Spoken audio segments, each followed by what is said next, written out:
Bismillahirrahmanirrahim. Assalamualaikum warahmatullahi wabarakatuh. Alhamdulillah. Alhamdulillahilladzi allafa baina qulubina fa asbahna bi ni'matihi ikhwana.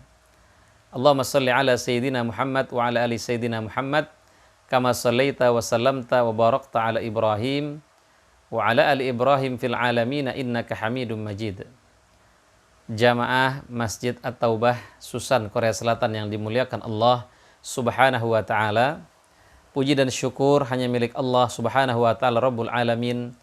Semoga Allah Subhanahu wa ta'ala menjadikan kita orang-orang yang bertakwa karena berpuasanya. Dan semoga Allah Subhanahu wa ta'ala melindungi kita dari puasa yang hanya mendapatkan haus dan lapar saja. Sebagaimana sabda Rasulullah sallallahu alaihi wasallam, "Kamin sa'imin laisa lahu min siyamihi ilal ju' wal 'atash." Berapa banyak orang yang berpuasa tetapi tidak mendapatkan apa-apa dari puasanya kecuali haus dan lapar saja. Salawat dan salam selalu tercurahkan kepada junjungan kita baginda Rasulullah sallallahu alaihi wasallam. Semoga kita semua kelak bisa mendapatkan syafaat daripada Rasulullah sallallahu alaihi wasallam. Sahabat yang dimuliakan Allah Subhanahu wa taala, sebagaimana kita ketahui, tujuan daripada berpuasa adalah bertakwa, bukan lapar. Apa bukti bahwa tujuan puasa itu bukan lapar? Rasulullah sallallahu alaihi wasallam pernah berdoa, "Allahumma inni a'udzubika minal ju' fa innahu bi'sad dhaji." Ya Allah, saya berlindung kepadamu dari penyakit lapar, karena sesungguhnya lapar itu seburuk-buruknya teman tidur. Walau kita tidur di hotel yang mewah, tapi kalau kita sedang dalam keadaan lapar, kita tidak akan bisa tidur di sana. Sahabat yang dimuliakan Allah Subhanahu wa ta'ala, bukti bahwa tujuan puasa itu bukan lapar adalah kita diperintahkan untuk menyegerakan berbuka dan mengakhirkan sahur. Rasulullah sallallahu alaihi wasallam bersabda, "Umatku masih berada dalam kebaikan selama mereka menyegerakan berbuka dan mengakhirkan sahur." Jamaah yang dimuliakan Allah Subhanahu wa ta'ala, tujuan puasa itu adalah bertakwa. Lalu bagaimana sifat orang-orang yang bertakwa itu? Allah Subhanahu wa ta'ala berfirman, "Wasari'u ila maghfiratin min rabbikum wa jannatin 'arduhas samawati wal ardu u'iddat lil muttaqin." Bersegeralah engkau ke ampunan Allah Subhanahu wa ta'ala dan surganya yang seluas langit dan bumi, yang disediakan untuk orang-orang yang bertakwa. Siapa itu orang yang bertakwa? Dalam ayat ini dijelaskan. Sebelum saya masuk ke sana, saya ingin menjelaskan uniknya ayat ini. Ya. Allah meminta kita bersegera untuk meraih surganya.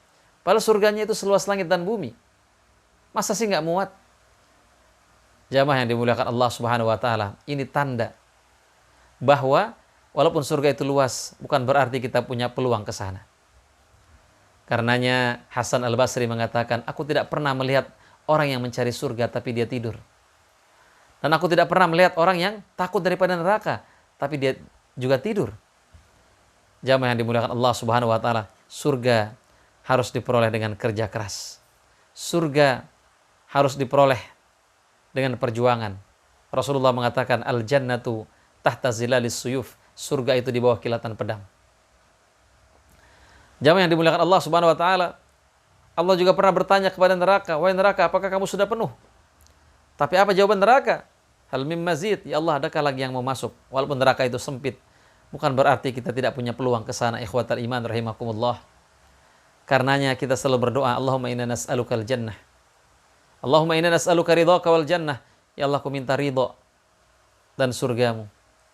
Wa na'udzubika min sakhatika wan nar. Dan aku berlindung kepadamu, kami berlindung kepadamu dari murka dan neraka-Mu. Jamaah yang dimuliakan Allah Subhanahu wa ta'ala, siapa itu orang yang bertakwa? Yang pertama, alladzina yunfiquna fis sarra'i wad dharra. Orang yang menafkahkan hartanya baik dalam keadaan sulit ataupun dalam keadaan lapang. Walaupun kita sekarang sedang dalam masa pandemi COVID-19.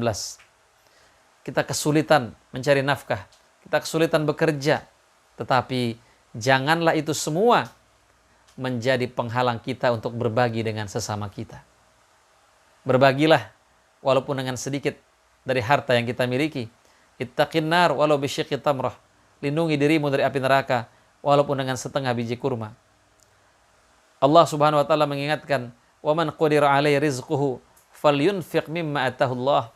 Barang siapa yang disempitkan rezekinya, hendaklah dia menafkahkan ya, apa yang Allah berikan kepadanya. Sempit rezeki, malah disuruh nafkah. Muawiyah bin Abi Sufyan berkata, bersedekahlah. Dan jangan mengatakan sekali-kali saya tidak mampu, saya nggak punya uang. Karena sesungguhnya sedekah yang terbaik adalah sedekah dalam keadaan tidak mampu.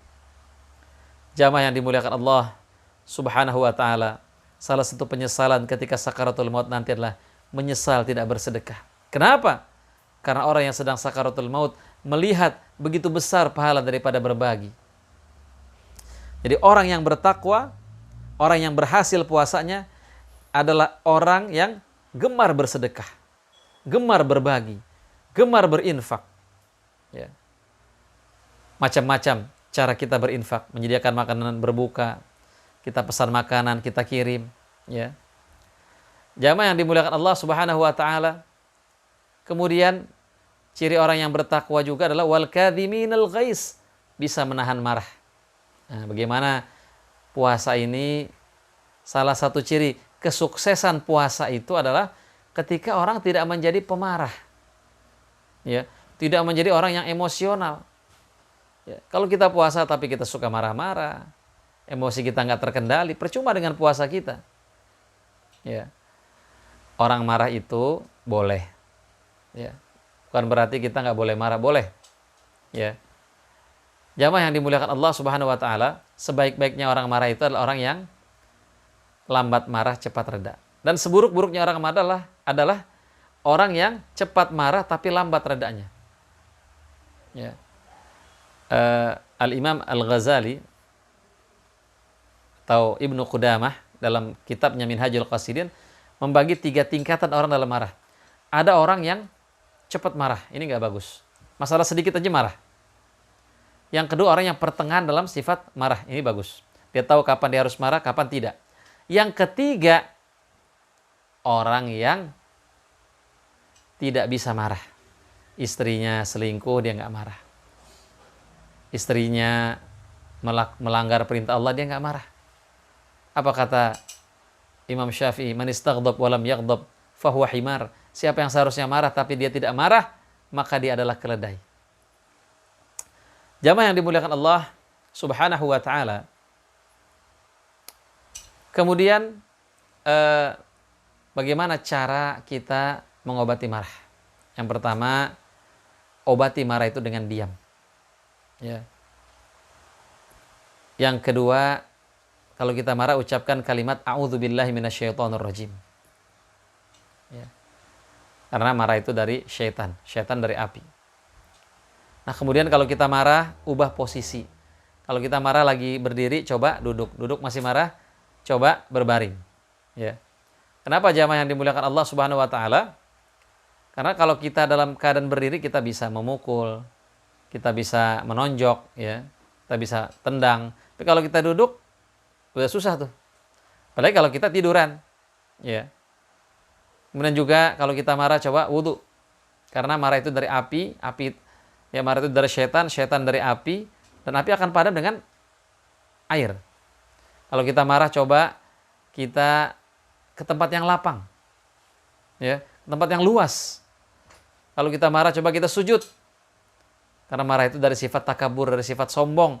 Sujud itu menjadikan seseorang itu tawadhu. Ya, kalau kita marah juga Umar itu kumur-kumur. Ya. Jamaah yang dimuliakan Allah Subhanahu wa taala. Jadi kalau mau tahu puasa kita ini berhasil nggak? Coba lihat bagaimana kita mengelola amarah kita. Makanya jangan kau terpesona dulu dengan perilaku seseorang, tapi lihatlah bagaimana akhlaknya ketika marah. Apakah dia bisa mengendalikan atau tidak? Kemudian jamaah yang dimuliakan Allah Subhanahu wa taala, yang selanjutnya adalah wal afina 'anin nas, yaitu orang yang bisa memaafkan orang lain. Orang yang sukses puasanya, dia bisa memaafkan orang lain. Ya. Ada tips bagaimana supaya kita mudah memaafkan. Yang pertama adalah lupakan kesalahan orang lain. Yang kedua, lupakan kebaikan kita. Kemudian ingat kebaikan orang lain, ya, ingat kebaikan orang lain, dan lupakan, ya, dan ingat kesalahan kita kepada orang lain. Insya Allah, ya, kalau itu yang kita lakukan, kita akan menjadi pribadi yang pemaaf. Ya, mungkin itu saja yang bisa saya sampaikan. Kurang lebihnya mohon maaf. Khairul kalam aqulu lakum. Wassalamualaikum warahmatullahi wabarakatuh.